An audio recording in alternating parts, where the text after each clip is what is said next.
A March check-in for the habits I'm keeping and dropping this month.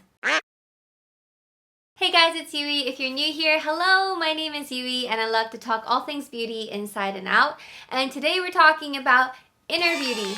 And related to that are the habits that I am keeping and dropping this month to keep me happy and sane from the inside out. I also did a similar video back in February. I think it's really important to do like little mini monthly check-ins with yourself to see kind of where you're at. Because sometimes habits, good or bad, can kind of creep into your daily routine without you really realizing it. But you guys, March is ending. The first quarter of the year is done. How are you feeling? How have you been? I know daily life can easily get in the way and we're just so busy we don't have time to take a moment and think about where we're at. But as you watch this video, I hope you're able to do some self-reflection and see what you want to carry on into April and the rest of the year. First one is a habit I'm keeping, and it is to put my health first. Now this seems simple and I usually try to do this, but there are definitely times when I'm like, I need to power through, or if I cancel this, everything is gonna fall apart. If I get behind on this, everything will be ruined, and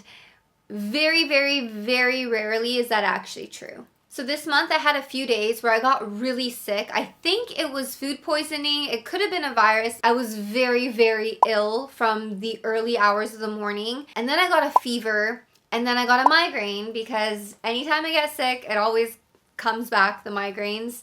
And then for a few days after, I had like residual migraines. And I just felt so heavy and just so tired. So the day that I got sick, I had a remote shift. And I'm like, well, it's only a few hours. It's, at home. So how bad can it be? I got this. I didn't. I think the old me would have been like, no, I'm at least going to try.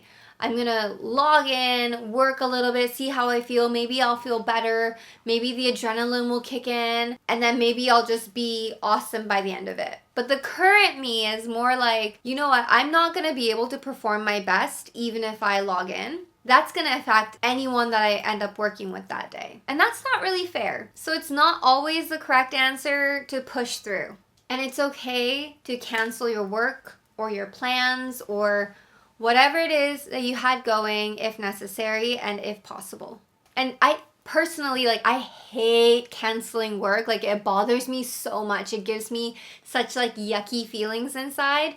But with this new habit of putting my health first, knowing I'm not going to perform very well, knowing I'm feeling absolutely awful and I can't stay sitting for more than 10 minutes, pretty clear signs that I probably shouldn't be working. And because I was feeling this way, what I decided to do was to promise myself that when I come back to work or I come back to my edits for YouTube or my shoots, that I'm going to come back stronger. I'm not going to let this time of me sleeping in bed go to waste. I'm going to use it to fully recharge, really take care of myself and my body, so that when I do feel better and I can do the things that are on my schedule, I'm going to do them to the best of my ability, even better than I was doing it before. And that made me feel a lot more motivated and like I wasn't just missing out and wasting time. The second one is a habit I'm dropping, and that is forcing productivity. Now, sometimes my creative juices just aren't flowing and the whole process for whatever I'm working on just seems really, really slow.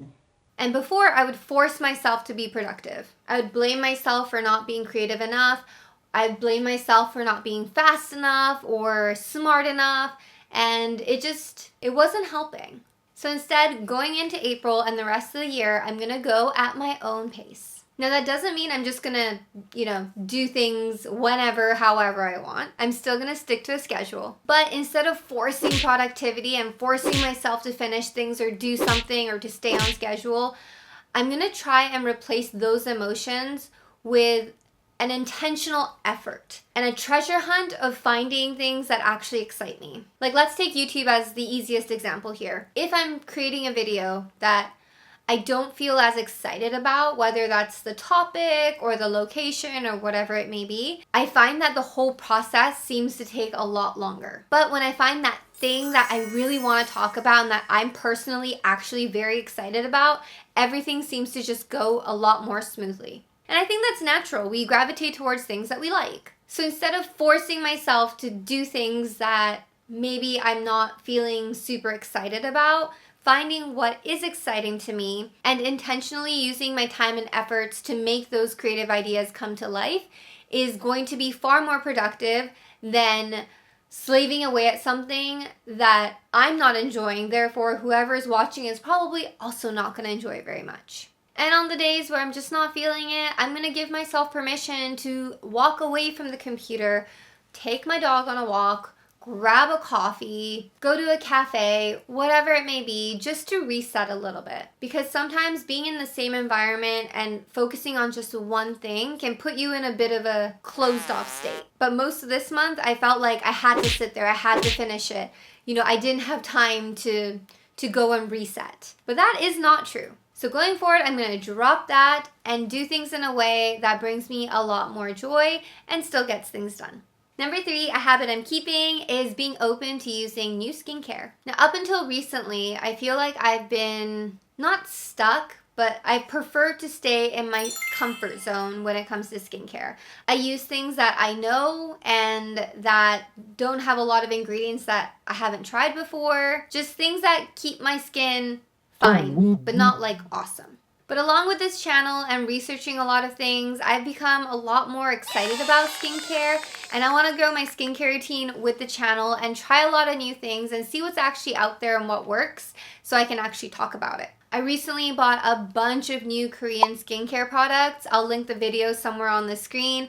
But that was my first step into trying things that I have never tried before, and it's been really rewarding. My skin's been feeling quite good. Skincare is really important to me, so stepping out of my comfort zone in that arena is a little bit scary. But I don't want it to stop there. I want to step out and, try new things just in my life too. So that's a goal for sure. Just stepping out of my comfort zone, trying new things and experimenting, because you never know what you'll find. And I want to make the rest of the year more exciting. And the 4th and last habit that I'm saying goodbye to after this month is saying yes to things and then regretting it later. Do any of you guys do that? It's such a bad habit of mine. I've gotten a lot better at drawing boundaries, and generally I'm very mindful of the plans that I make and the decisions that I say yes to. But when it comes down to it and the time comes to execute those plans or projects, sometimes I feel dread. Not because I don't like the project or the person or the place or whatever it is. It's just I feel like there's other things I could be doing or that I should be doing. And then I just spend the day not looking forward to something. And once I do it or go wherever I'm supposed to, I actually enjoy it. So it's a waste of time dreading it when I'm just gonna enjoy it anyway. Does that make sense? And this goes for everything from professional, personal, to just me and myself, plans I've made with myself. I think the first step is to make sure that when I do say yes, I look at my overall calendar and I ask myself, is this something I can actually commit to without feeling overwhelmed? I feel like overwhelm is kind of a keyword that's come up this month because I've been trying to juggle a lot of things. And when I get overwhelmed, I get grumpy. So making sure that the plan is something that I actually want to do, but also it doesn't overwhelm me in the end. And that means I have to look at the overall schedule for the month. And if I end up saying yes to something, I want to fully commit to it and fully actually enjoy it. I'm an adult. I know what I'm getting myself into. There should be no reason for me to waste time not wanting to do something that I said yes to and no one is forcing me to do.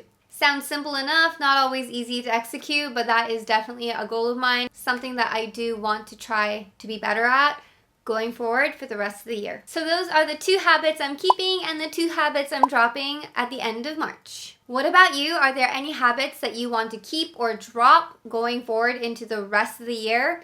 Let me know in the comments below. Small habits can make a huge difference in the end, so I really hope you're taking baby steps or big steps or sprinting, whatever it may be, towards those goals, because again, time is flying by and I'd hate for you to look back on yourself 6 months from now and wish you had started earlier. But thank you for sticking around and watching till the end of the video. If you enjoyed today's video, please give it a like and don't forget to subscribe for weekly videos. I hope 2025 has been treating you well so far and that you're glowing up both inside and out. And I will talk to you in the next video. Bye!